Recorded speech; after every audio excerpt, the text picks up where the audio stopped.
രാധ ഞാൻ രാധ, കണ്ണനെ മറക്കാത്ത രാധ. രാധ ഞാൻ രാധ, കണ്ണനെ മറക്കാത്ത രാധ. വൃന്ദാവനം നീ മറന്നോ, മധുരയെ നീ മറന്നോ. വൃന്ദാവനം നീ മറന്നോ, മധുരയെ നീ മറന്നോ. രാധയെ നീ മറന്നോ, കണ്ണാ പൈക്കളെ നീ മറന്നോ. രാധയെ നീ മറന്നോ, കണ്ണാ പൈക്കളെ നീ മറന്നോ. രാധ രാധ രാധ രാധ, മറന്നിട്ടും മറക്കാത്ത രാധ, മറന്നിട്ടും മറക്കാത്ത രാധ. രാധേ രാധേ രാധേ രാധേ, മറന്നിട്ടും മറക്കാത്ത രാധ, മറന്നിട്ടും മറക്കാത്ത രാധ.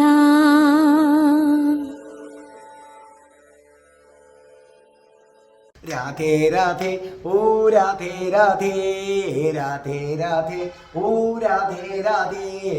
രാധേ രാധേ എന്ന ചാനലിൻ്റെ നാരായണീയം ക്ലാസ്സുകളിലേക്ക് എല്ലാ പ്രിയപ്പെട്ട പ്രേക്ഷകർക്കും സ്വാഗതം.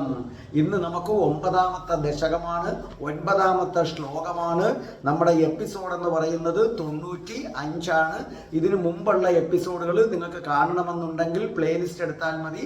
പ്ലേലിസ്റ്റിൽ കൊടുത്തിട്ടുണ്ട്. സബ്സ്ക്രൈബ് ചെയ്താൽ എല്ലാ തിങ്കളാഴ്ചയും 12 മണിയാകുമ്പോൾ നിങ്ങൾക്ക് നാരായണീയത്തിൻ്റെ ക്ലാസ് കിട്ടും. ചൊവ്വാഴ്ച കൃഷ്ണന്റെ കാമുകിയും സർവസ്വവുമായ രാധാറാണി, രാധാറാണിയുടെ ജനനം മുതൽ മരണം വരെയുള്ള ജീവിത കഥ നിരവധി റിസർച്ച് നടത്തി ഞാൻ അവതരിപ്പിക്കുകയാണ്. അതേ കണക്ക് തന്നെ എല്ലാ ബുധനാഴ്ചയും ഉടൻ തന്നെ ഭജഗോവിന്ദത്തിൻ്റെ ക്ലാസ് ആരംഭിക്കും. എല്ലാ വ്യാഴാഴ്ചയും അഷ്ടപതിയുടെ ക്ലാസ്, എല്ലാ വെള്ളിയാഴ്ചയും നിങ്ങൾക്ക് സൗന്ദര്യലഹരിയുടെ ക്ലാസ് കിട്ടുന്നതാണ്. അതേ കണക്ക് തന്നെ നിങ്ങൾക്ക് ഇംഗ്ലീഷ് സംസാരിക്കാൻ ആഗ്രഹമുള്ളവർക്ക് സ്പോക്കൺ ഇംഗ്ലീഷിൻ്റെ വീഡിയോ, അപ്പോൾ ഇംഗ്ലീഷ് സംസാരിക്കാൻ ആഗ്രഹമുള്ളവർക്ക് ഞാൻ സ്പോക്കൺ ഇംഗ്ലീഷിൻ്റെ വീഡിയോ ഇട്ടിട്ടുണ്ട്. അപ്പോൾ നിങ്ങൾക്ക് അത് കേൾക്കാവുന്നതാണ്.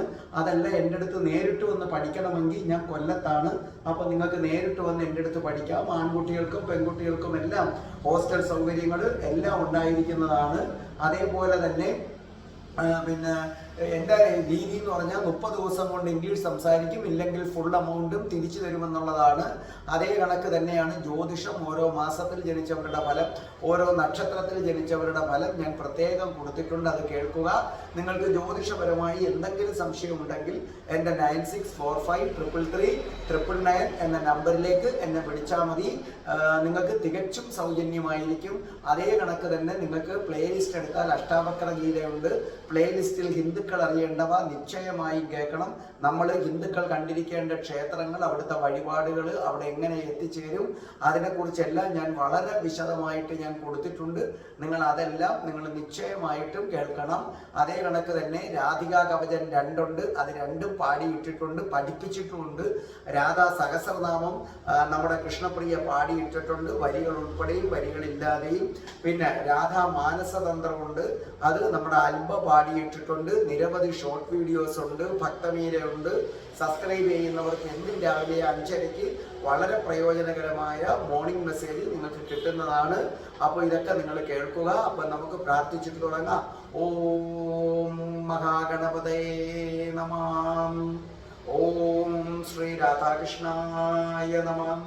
ഓം രാധായേ സ്വാഹ. രാധേ രാധേ ഓ രാധേ രാധേ, രാധേ രാധേ ഓ രാധേ രാധേ, രാധേ രാധേ ഓ രാധേ രാധേ, രാധേ രാധേ ഓ രാധേ രാധേ രാധേ രാധേ ഓ രാധേ രാധേ രാധേ രാധേ ഓ രാധേ രാധേ ബർസാനെ വാലി രാധാ റാണിക്ക് ജയ്. എന്റെ മാതാവ് രാധാറാണിക്ക് ജയ്. എനിക്ക് സർവ്വ ഐശ്വര്യങ്ങളും വാരിക്കോരി തരുന്ന എന്റെ പൊന്ന് രാധാറാണി അമ്മക്ക് ജയ്. എനിക്ക് രോഗങ്ങൾ വരാതെ കാത്തുരക്ഷിക്കുന്ന രാധാറാണി അമ്മക്ക് ജയ്. എന്നെ സർവ്വ പാപങ്ങളിൽ നിന്നും മോചിപ്പിക്കുന്ന രാധാറാണി അമ്മക്ക് ജയ്. അപ്പോൾ നമുക്ക് ഇന്നത്തെ നാരായണീയം പാടിത്തരുന്നത് നിങ്ങളുടെ സുപരിചിതനായി മാറിയ നിങ്ങളുടെയൊക്കെ ആ ഹൃദയം കവർന്ന മനം കവർന്ന സാക്ഷാൽ സുനിലാണ്. സുനില് നമ്മുടെ നാരായണീയം വളരെ ഗംഭീരമായി ആ നാരായണ ഭക്തിയിൽ മുഴുകി തന്നെ നിങ്ങൾക്കത് പാടി തന്നിട്ടുണ്ട്. നമ്മുടെ സുനിലിന് സാക്ഷാൽ നാരായണന്റെ എല്ലാ അനുഗ്രഹവും സുനിലിന്റെ കുടുംബത്തിനും ഉണ്ടാകട്ടെ എന്ന് ഞാൻ പ്രാർത്ഥിക്കുകയാണ്. കാരണം അത്രയ്ക്ക് ആത്മാർത്ഥതയോടുകൂടി ഹൃദയത്തിൽ തട്ടിയാണ് നമ്മുടെ സുനിൽ ഇത് പാടിയിട്ടിരിക്കുന്നത്. അപ്പൊ നമ്മുടെ സുനില് അതിമനോഹരമായി ഇത് പാടുന്നത് നിങ്ങൾ കേട്ടുകൊള്ളൂ. അതിനുശേഷം ഞാൻ നിങ്ങളെ പഠിപ്പിക്കുന്നതാണ്. ശതം കൃതതപാസ്തത സഖലു ദിവ്യസംവത്സരാ നവാപ്യ ച തപോബലം മതിബലം ച പൂർവാധികം ഉദീക്ഷ്യ കില കമ്പിതം പയസി പങ്കജം വായുനാ ഭവദ്ബലവിജൃംഭിത പവനപാദസീപീതവാൻ. അപ്പോൾ നമ്മുടെ സുനില് അത് മനോഹരമായി പാടിയത് കേട്ടല്ലോ. ഇനി നമുക്ക് എന്ത് ചെയ്യാം? ക്ലാസ് തുടങ്ങാം. ശ്രദ്ധിച്ചു കേട്ടോളണം. ശതം കൃതതപാസ്തത സ്ഖലു ദിവ്യ സംവത്സര നവാപ്യ ച തപോബലം മതിബലം ച പൂർവാധികം ഉദീക്ഷ്യ കില കമ്പിതം പയസി പങ്കജം വായുനാ ഭവദ്ബല വിജൃംഭിത പവന പാദസി പീതവാൻ. അർത്ഥം എഴുതിക്കോ. ശതം അർത്ഥം 100. കൃതതപാസ്തത അർത്ഥം തപസ് ചെയ്തു. സഖലു അർത്ഥം ആ ബ്രഹ്മാവാകട്ടെ. ദിവ്യ സംവത്സര ദിവ്യ വർഷക്കാലം എന്നാണ് അർത്ഥം. ദിവ്യ സംവത്സര ദിവ്യ വർഷക്കാലം. അവാപ്യ പ്രാപിച്ചിട്ട്. മതിബലം ബുദ്ധിബലം. പൂർവാധികം മുമ്പുള്ളതിനേക്കാളും. ഉദീക്ഷ്യ കണ്ടിട്ട്. കമ്പിതം ഇളക്കപ്പെട്ട്. പയസി ജലത്തിൽ. പങ്കജം താമര. ഭവദ്ബല അങ്ങയുടെ ബലത്താൽ. വിജൃംഭിത കരുത്തുള്ളവനായി.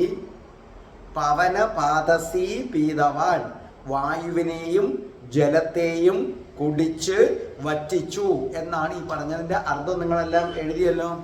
അപ്പം എനിക്ക് കൃത്യമായിട്ട് എൻ്റെ ബാൻഡേജ് എനിക്ക് ഇടാൻ പറ്റാതെ വന്നു. ഞാൻ ഇടയ്ക്കൊന്ന് തമിഴ്നാട്ടിലൊക്കെ പോയായിരുന്നു.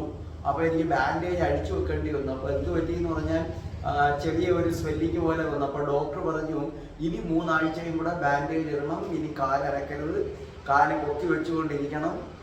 അപ്പം ഞാൻ വീഡിയോ റെക്കോർഡ് ചെയ്യുമെന്നൊക്കെ അറിയാം. അപ്പം അതെല്ലാം പിന്നെന്താ ഇരുന്നുകൊണ്ട് ചെയ്യുന്നതാണ് എപ്പോഴും നല്ലത്.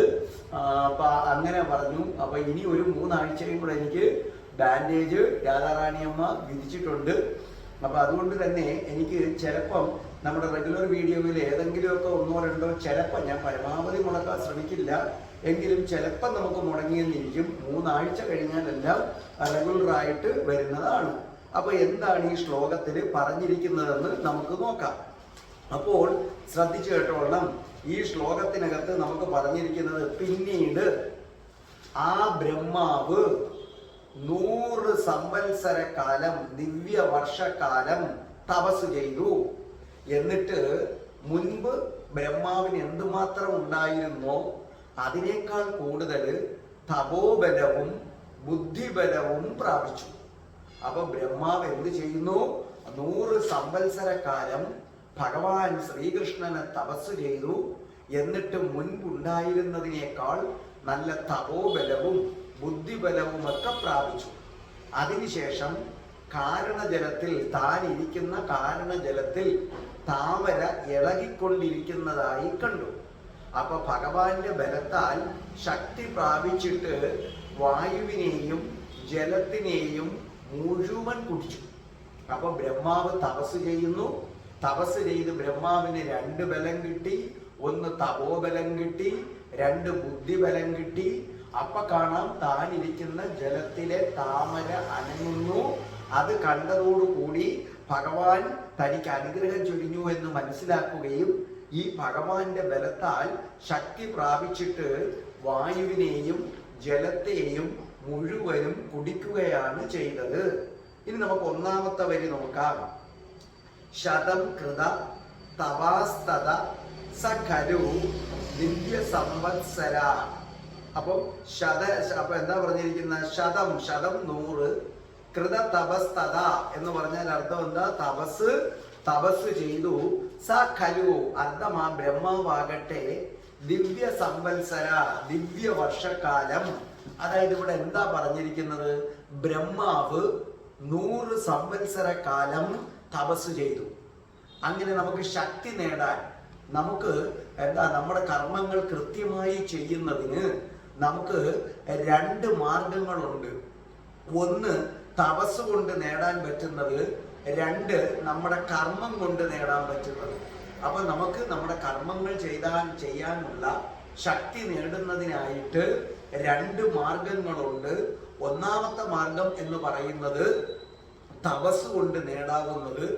രണ്ടാമത്തെ മാർഗം നമ്മുടെ കർമ്മം കൊണ്ട് നേടാവുന്നത്. പക്ഷെ ഇത് രണ്ടിനും, നിങ്ങൾക്ക് തപസ് കൊണ്ട് നേടാവുന്നതിനും കർമ്മം കൊണ്ട് നേടാവുന്നതിനും, ഇതിന് രണ്ടിനും ഭഗവാന്റെ അനുഗ്രഹം വേണം. ഭഗവാന്റെ അനുഗ്രഹം ഇല്ലെങ്കിൽ നിങ്ങൾക്ക് തപസ് ചെയ്യാൻ തന്നെ തോന്നത്തില്ല. ഇനി തപസ് ചെയ്തെന്നിരിക്കട്ടെ, അത് പൂർണ്ണമായും ഒരിക്കലും എന്ത് ചെയ്യത്തില്ല, ഫലവത്തായി മാറില്ല. അപ്പൊ ഭഗവാന്റെ കൃപയില്ലെങ്കിൽ നമുക്ക് തപസ് തന്നെ ചെയ്യാൻ തോന്നില്ല. അതല്ല, ഇനി തപസ് ചെയ്താലും അത് പൂർണ്ണമായിട്ടും എന്ത് ചെയ്യത്തില്ല, പ്രാധാന്യം കിട്ടത്തതുമില്ല, അല്ലെങ്കിൽ അത് ഫലവത്തായി തീരത്തതുമില്ല. അതുകൊണ്ട് ബ്രഹ്മാവ് എന്ത് ചെയ്തു?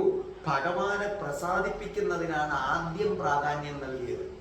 ഭഗവാന്റെ കൃപ നേടിയെടുക്കുന്നതിനാണ് ആദ്യം പ്രാധാന്യം നൽകിയത്.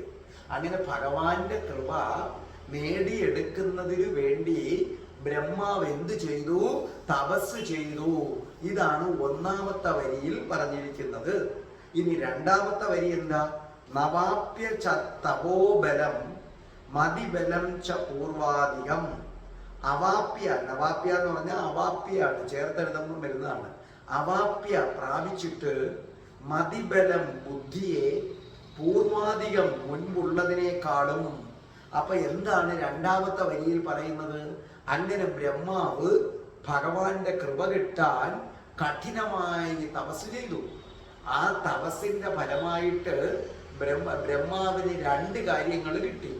1 തപോബലം കിട്ടി, 2 ബുദ്ധിബലവും കിട്ടി. അപ്പൊ തപസ്സിന്റെ കാഠിന്യത്താൽ ബ്രഹ്മാവിന് തപോബലവും കിട്ടി, ബുദ്ധിബലവും കിട്ടി. അത് 2ഉം കൂടുതൽ വർദ്ധിച്ചു. അതോടുകൂടി പ്രപഞ്ചം സൃഷ്ടിക്കുക എന്ന തൻ്റെ കർത്തവ്യത്തിന് ബ്രഹ്മാവ് പ്രാപ്തനായി മാറി. അപ്പൊ രണ്ടാമത്തെ വരി പറയുന്നത് ഇങ്ങനെയാണ്: തപസ് ചെയ്തതിന്റെ ഫലമായി ബ്രഹ്മാവിന് തപോബലവും കിട്ടി, ബുദ്ധിബലവും കിട്ടി.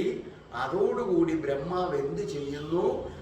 പ്രപഞ്ചം സൃഷ്ടിക്കുക എന്ന തൻ്റെ കർത്തവ്യം ചെയ്യാൻ കരുത്തുള്ളവരായി മാറുകയാണ് ചെയ്തത്. ഇനി നമുക്ക് 3ഉം 4ഉം വരികളാണ്. അത് നമുക്ക് എന്താണ്, ഒന്നിച്ചാണ് നമുക്ക് എന്ത് ചെയ്യേണ്ടത്? 3ഉം 4ഉം വരികൾ നോക്കേ. ഉദീക്ഷ്യ കില കമ്പിതം പയസി പങ്കജം വായുന ഭവദ്ബല വിജൃംഭിത പവനപാദസീ പീതവാൻ. ഉദീക്ഷ്യ കണ്ടിട്ട്, കമ്പിതം ഇളക്കപ്പെട്ട്, പയസി ജലത്തിൽ, പങ്കജം താമര, ഭവദ്ബലം അങ്ങയുടെ ബലത്താൽ, വിജൃംഭിത കരുത്തുള്ളവനായി മാറി. അതായത് എന്താണ് ഈ അവസാനത്തെ 2 വരിയിൽ പറയുന്നത്? തപസ്. ഈ തപസ് മൂലം മനസ്സിലായില്ലേ? ബ്രഹ്മാവിന് തപോബലവും കിട്ടി, ബുദ്ധിബലവും എന്ത് ചെയ്തു? വർദ്ധിച്ചു. അപ്പൊ തപസ് മുഖാന്തരം എന്തും നമുക്ക് ലഭിക്കുന്നതിന് വേണ്ടിയുള്ള ബലമാണ് ആരെന്ന് പറയുന്നത്? തപോബലം. ഭഗവാന്റെ കൃപ കൊണ്ട് ആഗ്രഹിക്കുന്നത് എന്തും കിട്ടും, സ്വാത്വിക ശക്തി വർദ്ധിക്കുകയും ചെയ്യും.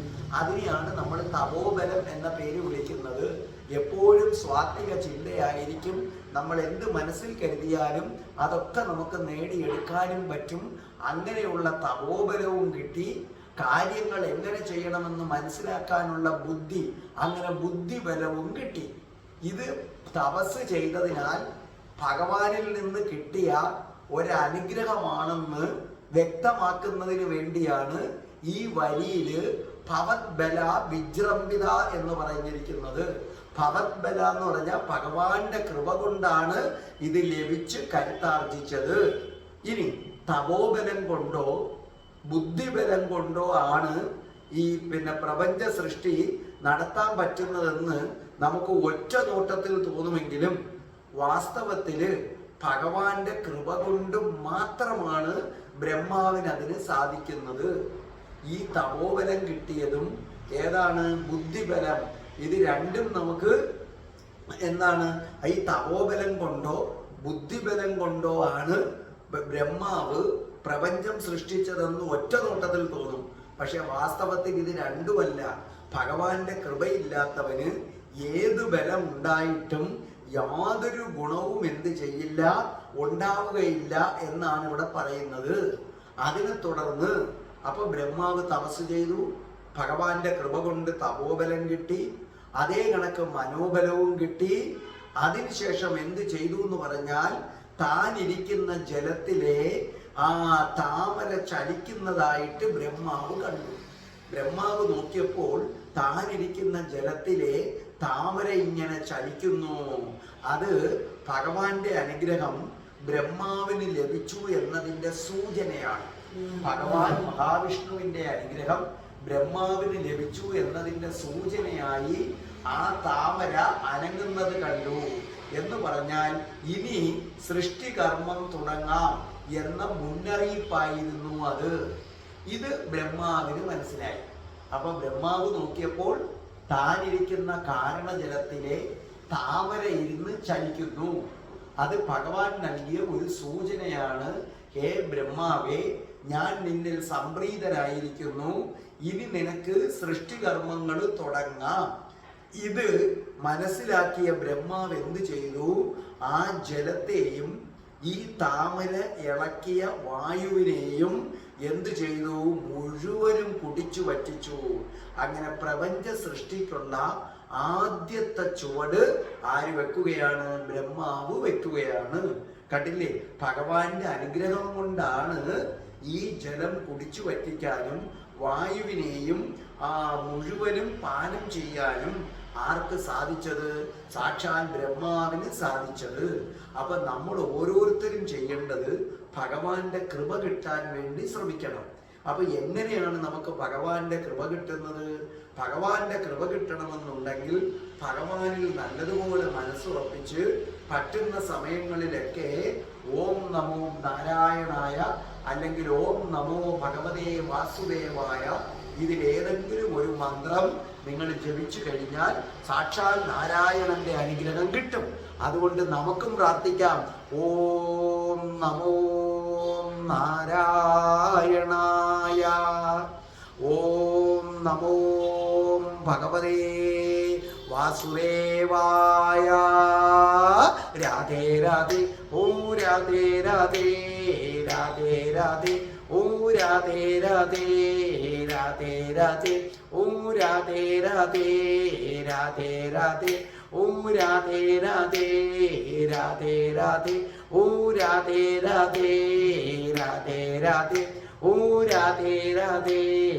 ഓം ശ്രീം ഹ്രീം ക്ലീം ഐം രാസേശ്വരി രാധികായേ സ്വാഹ.